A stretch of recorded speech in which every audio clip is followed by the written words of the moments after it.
ക്രിമിയയെ തങ്ങളുടെ ഭാഗമാക്കുന്ന പ്രമേയം Russian parliament പാസാക്കി മണിക്കൂറുകൾക്കുള്ളിലാണ് ഒബാമയുടെ പുതിയ ഉപരോധ പ്രഖ്യാപനം ഉണ്ടായത്. റഷ്യൻ പ്രസിഡന്റിന്റെ ഓഫീസ് മേധാവി ഉൾപ്പെടെയുള്ള ഉദ്യോഗസ്ഥർക്കും പുടിനുമായി അടുത്ത ബന്ധമുള്ള വ്യവസായികൾക്കുമാണ് അമേരിക്ക ഉപരോധം ഏർപ്പെടുത്തിയത്. കൂടാതെ ബാങ്ക് റോസിയ എന്ന ബാങ്കിംഗ് സ്ഥാപനത്തെയും അമേരിക്ക കരിമ്പട്ടികയിൽപ്പെടുത്തി. We're imposing sanctions on more senior officials of the Russian government. In addition, we are today sanctioning a number of other individuals with substantial resources and influence who provide material support to the Russian leadership, as well as a bank that provides material support to these individuals.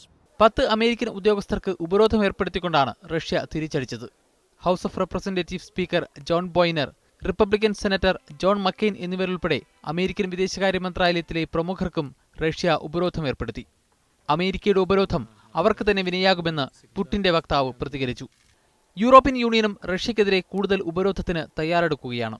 റഷ്യയിലെത്തിയ ഐക്യരാഷ്ട്രസഭ secretary general Ban Ki Moon പുതിയ സംഭവവികാസങ്ങളിൽ ആശങ്ക അറിയിച്ചു. അതേസമയം ഉക്രൈനിൽ സ്ഥിതി സംഘർഷഭരിതമായി തുടരുകയാണ്. Russian അതിർത്തിയിൽ Ukraine കൂടുതൽ സൈനികരെ വിന്യസിച്ചു. News desk, media 1.